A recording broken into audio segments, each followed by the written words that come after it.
There are going to be times when you sit down and have a conversation with someone and you take more away from that conversation yourself personally than maybe you thought you would. And my conversation with Derita Ratcliffe Dawkins did exactly that for me. I've known Derita for years, and she's been an integral part at the university in the front office, helping with student athletes and guiding student athletes through their time with the Razorbacks. An assistant vice chancellor since 2021. She's been able to have her hand on so many different aspects of the university, and retirement for her is right around the corner. She has been in college athletics for more than 20 years. She has been a part of the NCAA Division I Women's Basketball Committee. She got to be the chairman of that committee for the 24-25 season. She has been able to be such an impactful piece that there are student athletes that she worked with years ago who continue to contact her.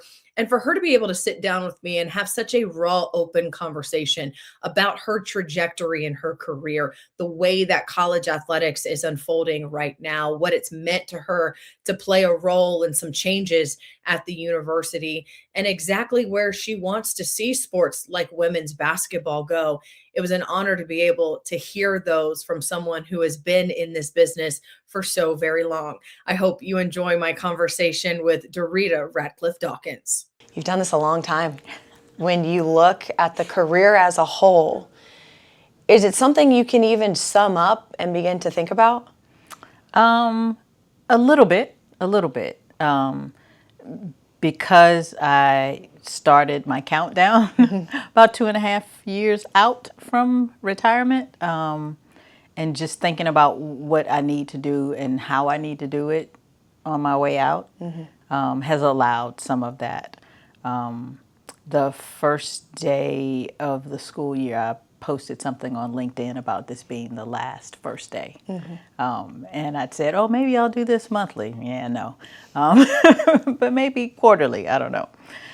So I have had the time to kind of do some reflection. Had an interview with one of my former student athletes a few months ago, and that allowed me a little reflection too. So yeah, I've been able to start. 2.5 years ago, how did you know that you were ready? Couple of things. When I started working, I had a goal of not having to work past my 62nd birthday. So literally every decision I've made since I was 35 was with an eye on, is this going to keep me from retiring at 62? Whether I did or not, but I wanted to be able to. I wanted to have the freedom to say, I'm not going to spend my 62nd birthday at work. And so, again, all of my decisions have been predicated on 62. Then 5 years ago, I get married. I marry somebody older than me. So I'm like, maybe I shouldn't wait till I'm 62. And then in the last probably 3 years, in reflecting on some of the things I want to do personally, some where the industry's going, I thought my time is coming. And probably 1.5 years ago or so, I was like, yep. When I got voted to be chair of the Women's Basketball Committee for 24-25, I was like, gosh, that'd be great, but I won't be 59 and a half until 2026. So I think it's all lined up right. You talk about where the industry is going, but I want to start where you started, where it began for you. In Virginia, at JMU, then at Tech, looking back at who Derita was back then, the journey that you've been on and where it all started back then in those hallways. I would tell you I'm pretty much the same person, which is probably what has sustained me, right? I think it's tiring trying to be someone else. It's not tiring being yourself. And so the students that I had in the early mid-90s at Virginia Tech, when I encounter them today, like I'm the same person to them. I'm just not helping them with classes anymore. So when I look back to her, I didn't start this business thinking this is what I was going to do. It was like a in the meantime thing. Like I was in graduate school. I was going to be a psychology professor at a small liberal arts school and have a small practice on the side, a la Alan Thicke Growing Pains, But this is what was meant for me. I just didn't know it at the beginning. But luckily I picked that up pretty quickly. Yeah, what hooked you? About 3 years in, so like 1996, 97, things were happening at Virginia Tech, and I had applied for some jobs, both in and out of college athletics. At one point, I was trying to get to Charlotte, North Carolina, because my grandmother was ill, and I thought I could go there and help take care of her. And I kept getting interviews, but people were telling me I was overqualified or whatever. And I'm like, why do you care? And so I said to myself, okay, God must want me in Blacksburg, Virginia. I don't know why, but I'm just going to be quiet and be obedient and do the things. And I started getting promotions. And I was like, maybe this is what I'm supposed to be doing. So did a little introspection and thinking about, the things I had been doing even back in high school. I was a cheerleader in high school, but I would stay after school before games and help guys with homework and whatever, just things that were just being helpful to people who needed help. Mm-hmm. I didn't think of it as a career path because I didn't see those people. I didn't know that was an opportunity. So when I slowed down and things started happening, for someone who kind of shouldn't have been in that space. I wasn't an athlete. I never coached anything. So I just said, this must be where I'm supposed to be because it also feels right. Mm-hmm. Like I've not had to work hard to get in. Doors mm-hmm. opened and I walked mm-hmm. through them. Mm-hmm. So at that point, it was just, okay, Derita, just go with it. And doors kept opening. They kept opening. And, Kentucky State and moving along and UAB and all of these places, you were just being you, taking it one step at a time. You take a look from the outside, you're a woman in sports and athletics doing this. How much reflection do you have back on that? In hindsight, well, actually some of it in real time, but certainly in hindsight, I know that there were people who opened doors for me and made things possible. Some things I made some clever moves and put myself in position mm-hmm. for some things, but a lot of it was a matter of being honest with myself and being honest with the people who were offering me opportunities. Like I've never been the kind of person who over promises. Mm-hmm. And so when something came up, I said, here's how I can help. I can't do all the things, but I can do these things really well. And these things are what will help you with this issue right now. Mm-hmm. Do you want me to help? Mm-hmm. And so I just, again, leaned into who I am and how I am, mm-hmm. Which resonates with some people and not with others. So I did it with the people it resonated with. What was the hardest part of the journey? The uncertainty mm-hmm. of college athletics. I have a lot of family members who are military folks. And I dated a guy once who was in the military, and he was like, I don't understand how you are up on that high wire with no safety net. Mm-hmm. Because, I've worked at all state institutions, mostly at-will employment states, where they can walk in on any given Tuesday and say, thank you for your service. And that's the end. Mm-hmm. But just having the faith that, things are going to work out. I grew up relatively poor, not poor, but poor adjacent. And so I know how to survive. So I was never concerned that if something happened or when something happened that I wouldn't be okay. It's just, what am I going to do to be okay? And after having grown up in an 1,100 square foot house with 4 other people and 1 bathroom, I'm like, I can pretty much handle just about anything. And of those 4 people, 3 of them were male. So yeah, I can handle just about anything. When you got to Arkansas and you helped shape the program in the direction that it is right now, Did you get here with any idea of what exactly it was that you wanted to accomplish? Or again, it's just, I want to be a champion for these athletes when they need me to be. Yeah.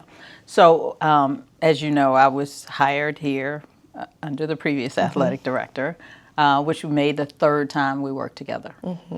And it was on the other side of women's basketball kneeling and some of the social justice stuff that was coming to campuses. And Jeff and I had some conversations about how I might help in that space. And I've always had a passion for helping people not stumble over things I stumbled over.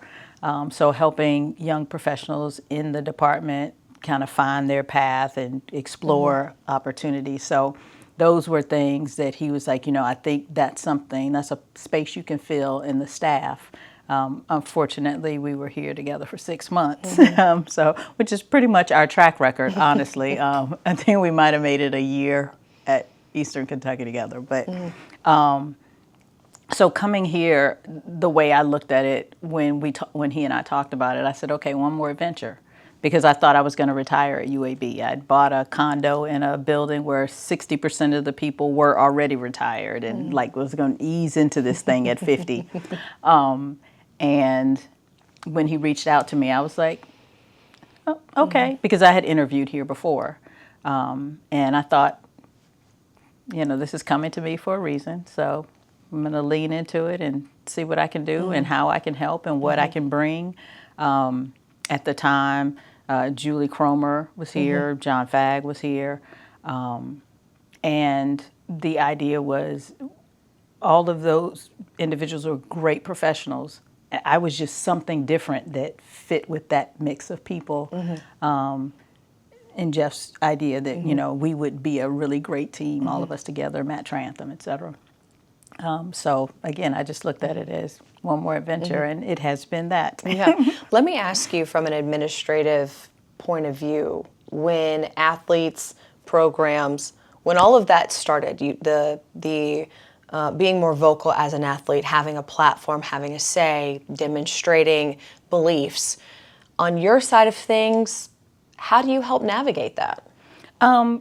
First, by telling students, yes, you have a voice, but you also have to understand what platform does and does not belong to you. Like, you don't necessarily have a right to voice your opinion or use every platform to voice your opinion. But know what you want to say before you say it, because you won't get a whole lot of opportunities to refine it after you've said it on a platform as big as an SEC institution. So for me, it's more about helping the student athlete ensure that they've got a tight message and that they're prepared for backlash that may come, because everyone won't like what you say. And so helping them be realistic about what the reactions to what they say may or may not be, and what resources they need to bolster themselves in light of that. I mean, in this day and age with social media, everybody, has a microphone, if you will, and helping young people understand, because developmentally speaking, some of the vitriol that will come back, you're not prepared to handle. So talking through that, and not as a way to quiet them, but as a way to make sure they have a realistic understanding of what the realm of possibilities might be for you expressing those views. It's always felt important with how things have grown, even where I sit from a media standpoint. Where's that balance? The balance to be who you are as a person, and then also represent the university you choose to represent. I am sure you have had plenty of ups and downs and hard times guiding athletes through that. Yeah. One of the early in Hunter's tenure, it was our Spirit Squad, the African-American young ladies on the Spirit Squad, and hair. And the thought that they had to wear weave or wigs or straighten their hair or whatever. And there were a few of them who were like, I want to wear my hair in its natural state. And obviously with me showing up like this, it was well, maybe she'll understand. And so having had conversations both with the students as well as members of administration to say, I need you to understand, like, for a Black woman, hair is more than just hair. That this represents lots of things. And I mean, even in some of our staff meetings, like I shared information, shared articles, because I just need you to understand where they're coming from. This is not just a cosmetic thing that they're talking about. And then to see Kennedy Hill and a few other young women performing with their hair natural. Some of them went back to wearing weaves or wore braids or whatever. But again, having the opportunity to open up that dialogue and get to a space where they could feel like they were presenting their authentic selves a little more was rewarding for me, and it felt good to kind of help them walk through not just being outraged at the initial response. So. And it also feels like continued education for anybody. And that's maybe the biggest thing that college sports has really opened a door to, is continued education for so many backgrounds that athletes have. How has it changed the most? And that might be a really hard question to answer, from where you started to right now. Some of what's changed the most from my perspective is the parents. I feel like when I started full-time in '94, parents were more of an ally to the professionals trying to help young people grow, and not as much now. And that is disheartening to me. I tell my '94 boys, as I call them, that there were things that I did with and to them that I can't do now. Like I would say, I'm going to call your mother. If you don't get your butt to class, I'm calling your mother. And no, Ms. D, don't. Now they'll say, well, I'll call her because you can talk to her now because she won't want you telling me what to do. And again, that's not all parents, but it's more than it was in 1994. And I feel like some student athletes aren't getting as much out of these experiences as they could because the professionals in the industry and the parents aren't aligned as much as they were in the past. And that is disheartening to me. Is it hurting college athletics, do you think? I think it is. I think it's certainly hurting the young people. Because I think some lessons learned, some skills developed that happened in the sophomore and junior year might be happening after they graduate, if they graduate. And luckily most of ours do. But if it's happening in your senior year, you're about to walk out the door and there are all of these experiences that you didn't avail yourself of because I wasn't calling your mom, or calling your mom didn't result in you shaping up, or whatever. As an industry, I think it may be hurting us because how I had to develop as a young professional to be able to manage those relationships with the student, with the parents, may also not be developing in those same kinds of ways. I think there were some things about that time, not just from a nostalgia standpoint, but that just were good, that were developmentally appropriate. I think some of the things now aren't necessarily developmentally appropriate. So do you think that the industry is asking college athletes to grow up too fast? In some ways. Yeah. Yeah. It feels that way. It feels like, again, from an outside looking in, we're asking 19, 18, 20-year-old student athletes to make some really big decisions about their life and about the trajectory of their peak performance years. Yes. Why? It feels detrimental. I don't want to put words in your mouth, but it's tough. It's tough. It's definitely tough. I don't think it is detrimental. I think it can be detrimental. I don't think it is fatal, but it could be critical. Because again, depending on who that young man or woman has around them, whether they have a network of people who are slowing them down enough to think through the ramifications of a decision. And that's probably more of what concerns me when I say developmentally not appropriate, because there are, I think, decisions that young people in Division I college athletics have to make now that have potential consequences for 10, 15 years into their future.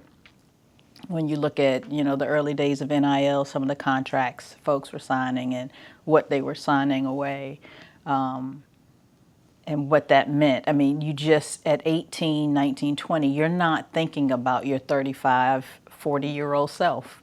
I mean, there might be 2 or 3 really odd 18-year-olds who are thinking about their 35-year-old self.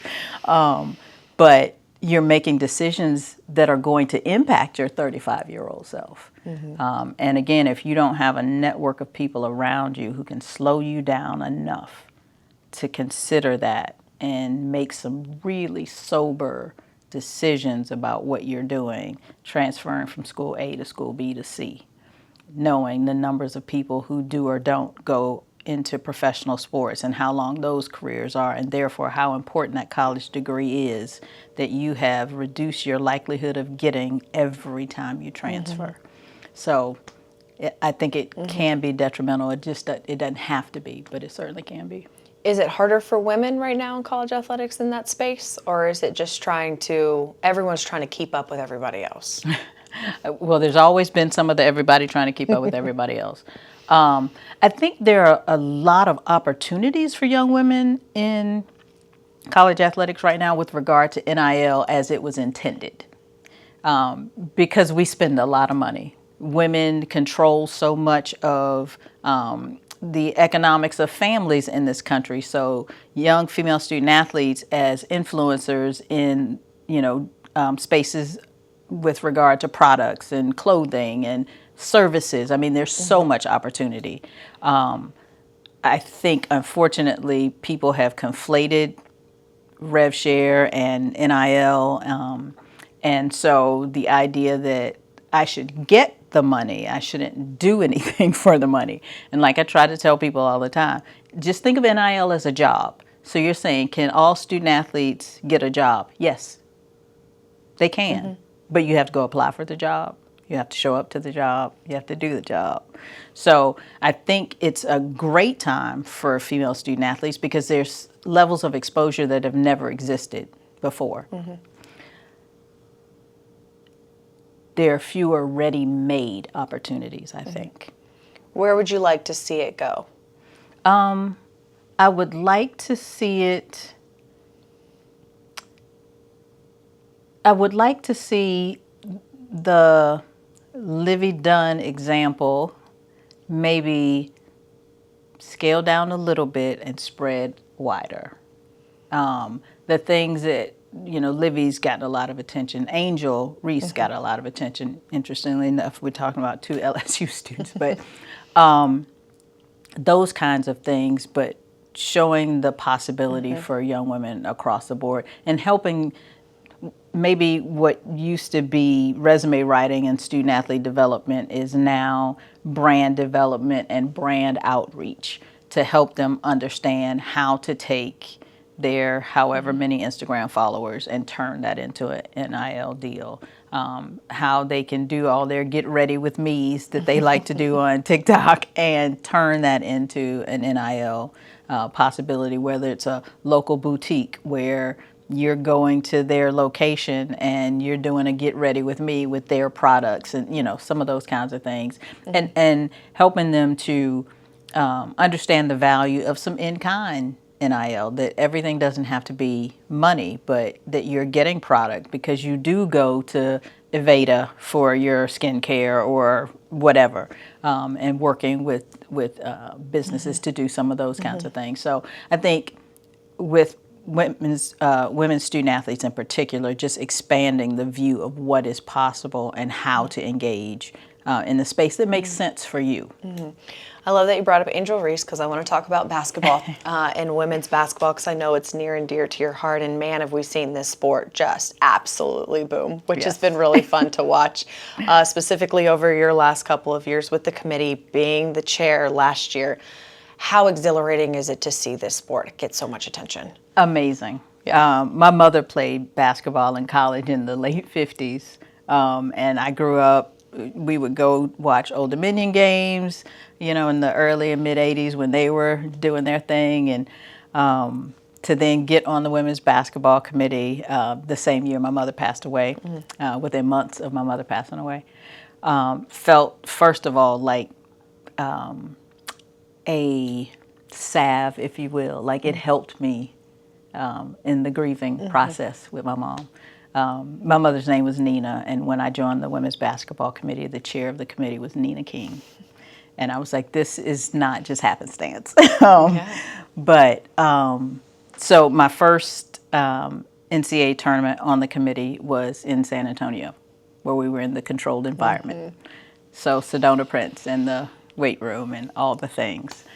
So to go from that to the last two championships that were incredible in-venue audience, incredible TV numbers, like all of that has just been amazing. And again, to be a girl who grew up going to the Portsmouth Invitational Tournament every April and watching, basketball and being amazed at, these male basketball athletes, and now seeing women on this incredible stage and seeing people pay attention. And one of the things that I said over the last year and a half on the committee, when we would have media training or people ask questions about, the attention, and I'd say, it's always been a great party. It's just some other people showed up recently and now they're taking notice, but it's always been a great party. And so to see it get the attention it's deserved for decades is so rewarding. It was just surreal to chase Gino around that stage trying to give him that trophy in April. Back to the San Antonio stuff and just the growth of everything that was there, and being a part of that change and being a part of recognizing that the women deserve more and we want to give them more. What was the first step to where you guys are now? Saying it out loud. I think saying it unapologetically, saying it factually. And I think as a collective, those of us on the committee and those just in the women's basketball community at large, it was saying it without offering any apology for what we were asking for and what we thought was due women's basketball, and then just standing and waiting for a response. How important is it for the sport to have the Angel Reeses and the Caitlin Clarks and the Paige Beckers of the world to help facilitate that message? I think it's helpful. I think it's also helpful. And one of the things that was really powerful, I thought, about the last year or two was the attention given to the forerunners of Paige and Angel and them giving those people their flowers, and speaking to how they couldn't be where they are if it were not for the women who were there before them. And I thought that was beautiful because, again, none of us gets anywhere alone. The fact that they have the kind of following they do in social media, and just media in general just helped to accelerate it. I mean, it was the perfect timing, the perfect union of personality and opportunity, with some coaches sprinkled in there too, because Dawn and Kim and Gino brought their flavor to the party. Sure. And I think there were so many things in the last couple of years that came together to create this amazing opportunity. Tara retiring. I mean, so you got people talking about changing of the guard. There's all this conversation that was around women's basketball and multiple aspects of women's basketball. So it was like its personality was being shown in 3 dimensions, not one anymore. And I think that's kind of what has propelled things, and I believe will continue to, because again, always was a good party. Some new people showed up, and some of them have stayed. All of them didn't stay, but that's what happens. But a whole lot of folks, who didn't tune in before are kind of hooked now, and I think it's going to pay dividends for women's basketball for a long time. What did you feel your responsibility was being the chair for the 2024-25 season? In the room to make sure that we arrived at a great bracket. Outside the room to make sure that people kept talking about women's basketball and the good things of it. And when things weren't good, not necessarily try to hide it, but contextualize it, because nothing's all good. There isn't a thing that's all good. As lovely as infants are, they still poop. Like, it's not all good. And so as chair, I thought it was important that when I interacted with the media, I was as forthcoming as I could be, that I wasn't all business, because that's not me. And, you know, I tried to bring who I am to it, and make sure that people understood that we were proud of women's basketball. And we're, you know, not going to say anything, but we are proud of it, and we think it's got more to give and more to receive. When you stepped away, when you, when the time on the committee was over, what were you most proud of? What was I most proud of? Well, there was a lot, because again, to go from San Antonio to Tampa,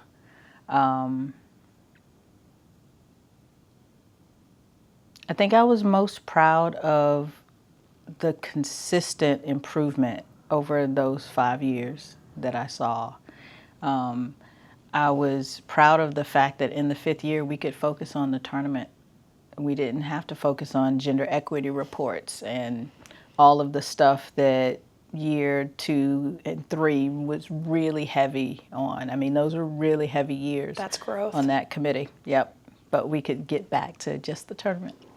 So when your timer on your phone dings in 8 months and it is time to officially retire, I know you got a long list of things that we're checking off.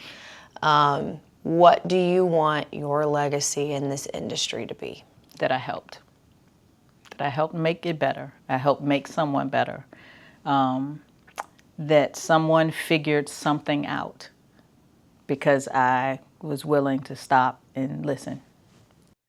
As a woman, and I think specifically as a woman who has spent her entire career in sports, specifically on the collegiate athletic side of sports, to be able to sit down with Derita and hear her story, how empowering it is to see what she was able to do to make a seat for herself at the table and keep that seat, and then pave the way for all of the student athletes that she's impacted, and to show what it means to be a powerful woman in a male-dominated field. We wish Derita the best in retirement. She has deserved it, and it was an honor to sit down and have this conversation with her.